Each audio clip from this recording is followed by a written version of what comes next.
Henry and the Fox by Chris Wormel. This is Henry, and Henry is a coward. Cockerels are usually proud and self-important. They strut around farmyards, bossing everybody else about and crowing boastfully.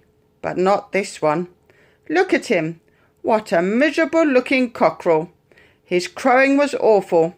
He sounded like a squeaky water pump, and whenever he tried bossing the hens about, they just ignored him. A cowardly cockerel is no use to anyone. He won't say boo to a goose, complained the hens, and it was true he wouldn't. Nor would he say tut-tut to a turkey, or pooh to a piglet. And as for mice, everyone thought poor Henry was hopeless. He had only one friend in the whole world, a bantam called Buffy.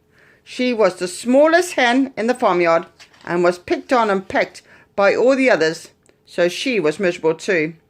One day, Buffy and Henry were moping by themselves in the nettle bed when Buffy, who was a clever little hen, suddenly cried, "I have a plan." "A plan?" asked Henry. "Yes, a brilliant plan. Wait here for a moment."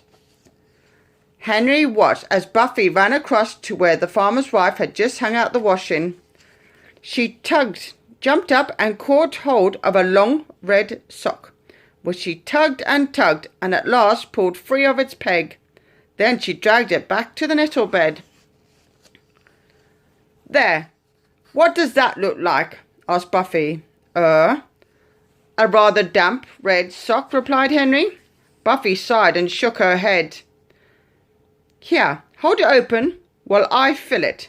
Henry held up the sock and Buffy stuffed it with grass and leaves. "There, now what does it look like?" A damp red sock filled with grass and leaves," suggested Henry. "Twit!" snapped Buffy, dragging the sock off to the middle of the nettle bed and leaving it there, half hidden. "Now, what do you see?" she demanded. Henry thought for a long time.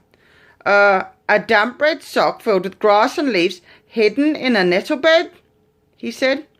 "Fool, it's a fox's tail, isn't it?" "Is it? Help!"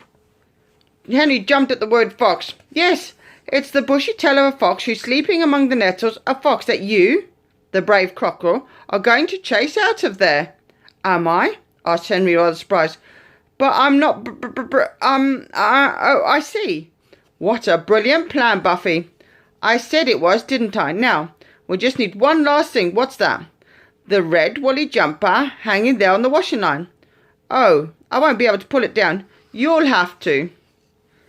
They ran back to the washing line, and Henry tugged at the jumper until it came free, then dragged it back to the nettle bed.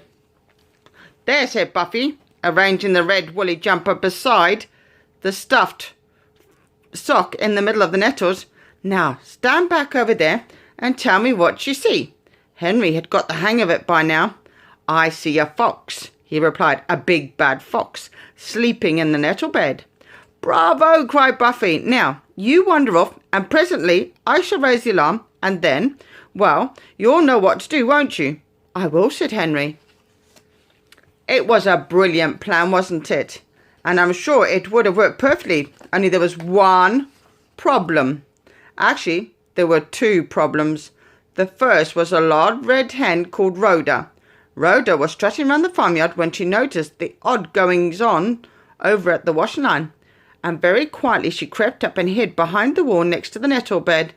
It didn't take Rhoda long to realize what Buffy and Henry were up to. "Ha!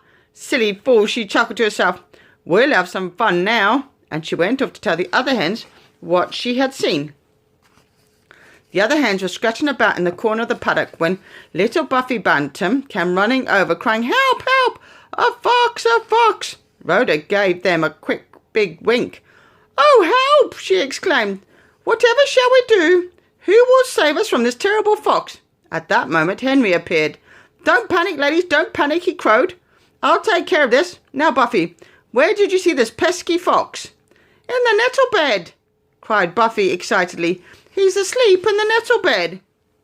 Henry marched off towards the nettle bed with Buffy and Rhoda and all the other hens trailing along behind him. There was gigglings and mutterings of Jumper and Sock among the hens at the back until Rhoda silenced them, saying with a sharp whisper, "Shh, you'll spoil the fun." When they reached the edge of the nettles, Henry turned and said, "Now, ladies, you must all wait here. It's far too dangerous for you to go further, but don't worry, I'll soon sort out this fox." If they stood on tiptoes, the chickens could see what certainly seemed to be a fox lying curled up amongst the nettles. "But Mr. Henry, sir, aren't you afraid?" gasped Buffy. "Well, one has to be brave," replied Henry in a casual manner. They all watched as Henry carefully picked his way among the stems until he was right in the middle of the nettle bed. Then, in a flurry of feathers, he leapt onto the red woolly jumper. And now we come to the second problem. The hot sun had quickly dried out the woolly jumper and turned it into a soft, warm, inviting bed. Such a soft, warm, inviting bed that while Buffy was off raising the alarm, someone had come along and curled up and fallen asleep on it. And that someone was a fox who was now having a most delicious dream, a dream of lovely, fat, plucked chickens, lots and lots of lovely, fat, plucked chickens.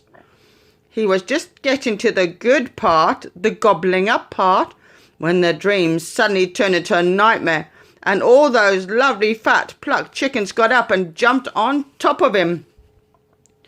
And imagine his horror on finding that his nightmare had come true. Never had he been attacked by a chicken before.